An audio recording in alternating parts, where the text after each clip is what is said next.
So I don't think anybody was surprised to see all of the action around the transfer portal yesterday. And one of the most intriguing things about the transfer portal to me is that nobody seems to be absolved from its effects, including the Alabama Crimson Tide. And though we've already talked about several of the players from Alabama that have entered the transfer portal, since that point, several more have tested the waters. Today, we need to discuss the players from Alabama in the transfer portal, but we also have to ask the question: should Alabama fans be worried about the amount of players testing the transfer portal? Something we're going to discuss. But before we can, as always, y'all know the drill. I need to hear from you. Hop down to the comments, give me a Y for yes or an N for no. Do you believe Alabama fans should be worried about the amount of players hitting the transfer portal? Let me know what you're thinking. If you're new to the channel, be sure to subscribe. Hit that bell notification as I do constant college football content. You don't want to miss any of it, and if you enjoyed this content, be sure to like and comment down below, as those interactions are massive to content creators such as myself. But having said all that, let's jump right into this, and I'd like to start by answering the question I posed to all of you. Should Alabama fans be worried about the amount of players hitting the transfer portal? And in my opinion, the answer to this is no, for two reasons. First and foremost, I think this is just the state of college football as we're currently seeing it. And this is not an Alabama exclusive argument. In fact, if you've been around the channel, you've probably heard me use that same argument for several different teams, because I think it rings true. And I think we can further prove that by just looking at the amount of players that entered the transfer portal yesterday. This is just the state of college football in 2022. And the second reason is, when we actually start going through this list, I don't think there are too many surprises for the Alabama Crimson Tide. Whenever we look at the amount of players that have entered the transfer portal thus far for Alabama, we have Braylon Ingram, Jack Martin, Trey Sanders, Kyrie Jackson, Damian George, Christian Leary, Tanner Bowles, Javian Cohen, JoJo Earle, Amari Kite, Trayshawn Holden, and Tommy Brockermeyer. Now, of this list, the vast majority of them I don't think were super surprising to a lot of Alabama fans, but there were a few that made me stop and say, really, such as Cohen and JoJo Earle. Now, JoJo Earle is super interesting because he is a very, very gifted wide receiver, and I can imagine he is going to have a ton of suitors in the transfer portal, and deservedly so. This is a dude that, when healthy, Nick Saban lauds over his ability, but that's just been the issue.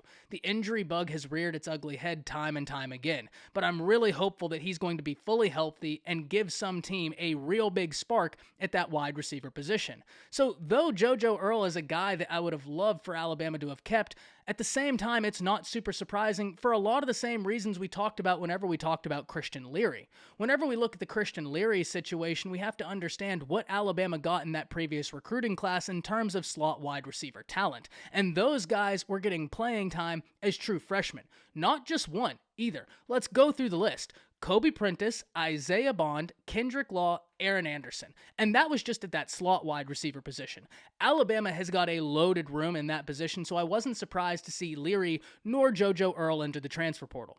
Now, Cohen is an interesting one, because this guy has legitimate starting experience for the Alabama Crimson Tide. And yes, Tyler Booker looks to be the future at one of those guard spots, but we have to wonder what the other guard spot is going to look like, and Javian Cohen is a guy that could have competed for that spot.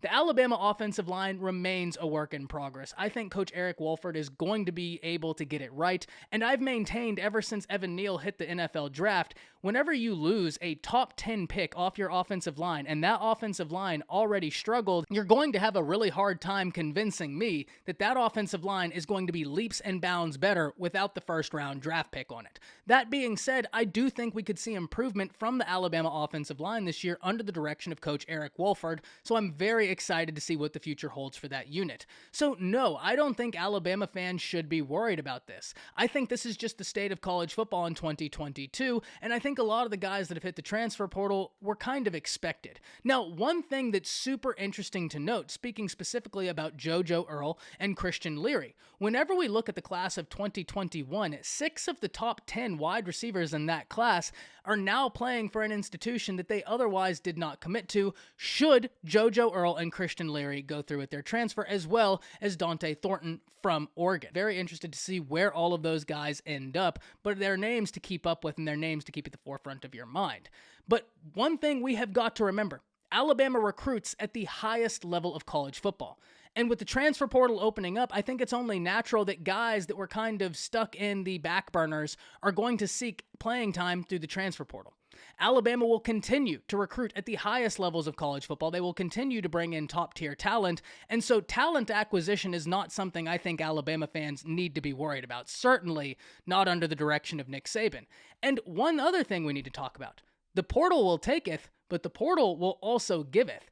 And for as many talented players Alabama is going to lose, every other institution is set to lose talented players as well. And so it's going to be interesting to see who Alabama is able to grab out of the transfer portal to supplement some of these losses. Look, at the end of the day, I hate to be a broken record, but this is truly just the state of college football in 2022. And the fact that the Alabama Crimson Tide have had so many #1 recruiting classes in a row only exacerbates that issue for them, because they are so loaded with talent that if a guy is third or fourth on the talent line, he could go transfer elsewhere and expect to get immediate playing time. That's just the state of the Crimson Tide, but it is going to be something we have to watch going forward, because for as many people as Alabama is going to lose, we have to also ask the question, who are they going to bring in?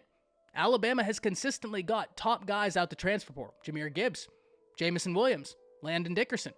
Alabama is going to be just fine, and I don't think Alabama fans need to worry in the slightest. Not many of these moves that have been made so far are super surprising, and we also need to remember Alabama recruits at the highest level in college football, so they're going to lose guys, but they're also going to keep recruiting 5-star guys, and they're going to be able to get guys out the transfer portal. Can't wait to hear from all of you. Hop down to the comments, let me know what you're thinking. That's it. See ya.